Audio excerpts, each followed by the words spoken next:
And Mel right here with Hex is 6.1 cents. How about that? Oh, hey. How about that? Hey. How about that? How right? about that, man? I mean, what was it? 2 months ago, man. We were heading towards half a penny. Right? Everyone was waiting for that 1 cent. The 1 cent gang was out there. They were excited. They were getting their bags ready to get filled, and then gone. What are we at? A 3x right now? Yeah, 3x. 3x. It hit what? I think 1.7, 1.7 cents at the low. Let's just say 2 cents where everyone could have got in. It's at 6 cents. You're up three times. Damn near hit 7 today. I think it was 6.9 today. 3 cent, 3x in like a month. In a month. Dude, and that's nothing. And that's nothing because if you look at the liquidity that are in the pools right now, we are about to see a rise to 12 cents like that. Woo! Wait, hold up. Say that again. There is no resistance from 7 cents, 7.2 or something like that, all the way up to 12 cents. Hit a Pepe for that. I need.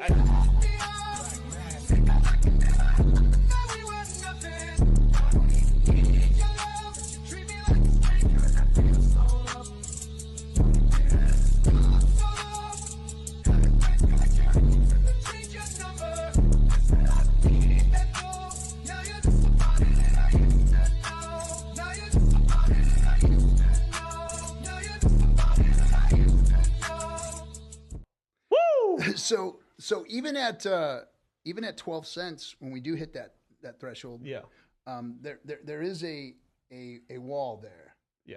And it's very, very clean. It looks very, very set up. It looks very, very methodical. Who's got that wall there?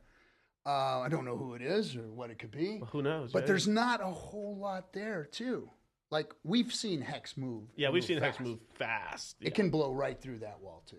Yeah, I remember the fastest move that I saw was we went from 9 to like 21 cents. That April jump? Yeah, it was April. It was April just like 10th, it was like thrum, like that. We're like, what? Whoa! Yeah, it was such a great move. And then I remember the days before it. I mean, I think I was streaming at the time with. It was a big group stream thing. I think it was me, Wasabi, Motley, a couple other guys and stuff that were there. I think Coffee was there too. And then we were just doing one of these kind of joke streams and stuff at the time about Hex and stuff. And then like we're like, wow, Hex started moving, and they were like, we literally all left the stream, left it live, bought, came back. That was one of the best buys I think we ever did because it like I think within like 2 months we were at like 30, 40 cents. Incredible. Yeah, when it moves, man, it moves, and it will leave you. It'll leave you standing there. If you were the 1 cent gang, I don't know. Doing bad. Let's talk about that because I've been looking at like, okay, what are all the things macroeconomically in the crypto space or outside that could bring this thing back down? Because I mean, a lot of us Hexicans, we lean on a lot of what Richard has to say. Yeah. Because he's the smartest guy in crypto as far as I'm concerned. There's some other people that can hold account to him, of course, but I mean, there's this Charlie guy and this Miguel dude, but I don't know. RG ain't so bad either. He's been calling good calls. Good calls. Yeah. But haven't wrecked anybody either. Only YouTube streamer that probably hasn't wrecked anybody. But I was looking at what could bring this down because okay, so we see this big downturn in Bitcoin, right? Right. So and that was before FTX. Yep. Before the news. Now you remember in 2017 we were watching any news at all that came out. Yeah. Would move the price up or down. Yeah. It didn't matter.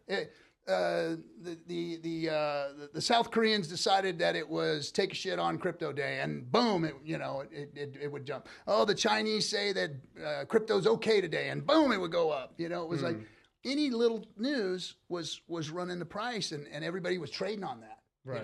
And then we'd have the Bitcoin season and the altcoin season. And really all it was arbitragers. Yeah, arbitragers. They were just arbitraging in and out, and we were chasing them. We were all chasing them, trying to see if we can get a hold of sometimes they were chasing us. Some of that action. Yeah, if we were in the right rooms or whatever, they were chasing us. But, I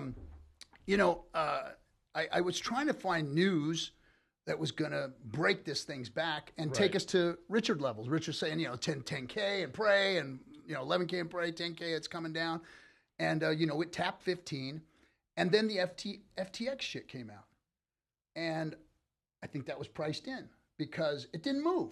Right. It literally didn't move on the news of all that. They were chasing him around the world. They're trying to find this cat. They're catching his girlfriend. There's sex scandals. There's all this weird shit going on. Yeah, Chinese imperial, what's called harem. There we go. and straight up, no movement. Right. No movement in the market. It didn't affect the market at all. And I was like, this is the biggest news. Like, this is the biggest financial scam to ever touch the world. Like, Bernie Madoff is like jealous. You know, like he's rolling over in his grave. Pass pro. But no, but like even with Bernie Madoff, like he still returned 60% of the money. Well, and Sam's going to have to return a bunch of it too, if they could find it. If they can find it. and there's some, they're digging it up here and there. People are starting to turn it back over. I mean, all the politicians he gave money to, they started like, hey, I'm going to donate this shit to charity, man. I don't want this dirty money on my hands, you know. They sent letters to every politician they gave money to give it back. Yeah, a bunch of them gave it away. Yeah, they started giving it away, started, donating to causes and stuff like that. Trying to get it off of there. Ukraine needs our help, guys. Ukraine, you guys. So Zelensky, anyway. Sorry, I thought you sneezed. So I was looking at some news that might bring this thing back down, and then everything started coming out positive. Right. All the SEC bullshit was coming out positive.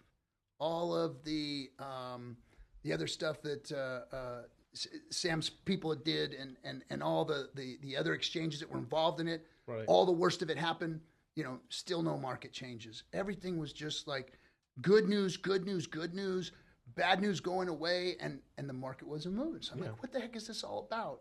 Why are we not seeing a market shift? Could it be over? Could it have already been priced in? Did big money in Wales know what was really going on? Because think about it. CZ ran the game on these guys. Oh, he ran the big, man. CZ knew what was going on because CZ had done it before. Wait, what, Zombie Corp or whatever. Well, he had done the same thing. He knew that they were illiquid. Yeah. And he freaking punked them. He punked them and exposed them and said, go get them. And I think what he really was mad about, I don't think he was even going to expose him until like they try to cut him out here in the United States.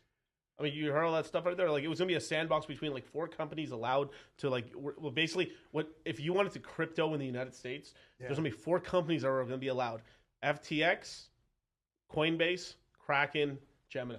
Yeah, that's it. Nothing else. It was the 4 corners of the West right here, and basically you choose your poison, and you have to play within that sandbox.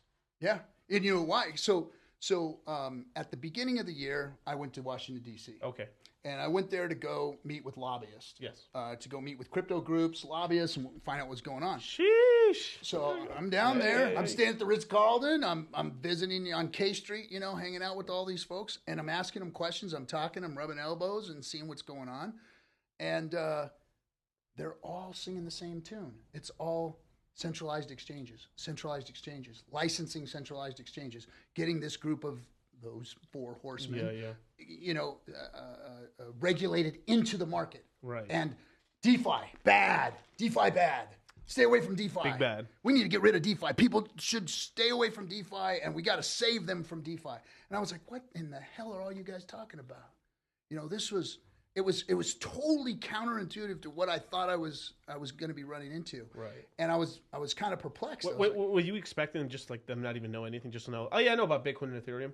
Is that what you were expecting? Or no, I was expecting some crypto experts because these weren't DC insiders. These were crypto DC insiders. These are the people that are lobbying the crypto lobby. The crypto lobby. Crypto lobby. So that's a funny that's a funny thing to say out loud. Crypto lobby. Well, they exist. Yeah, they do exist. They're out there, and that was all funded by this clown, by Sam, and he was out there throwing money into all this stuff.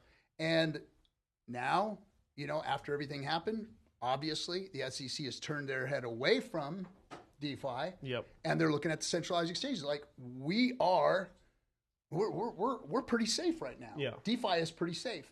I think that they've got so much work to do with the centralized exchange issue that DeFi is going to fly under the radar, and this bull market is going to be ours.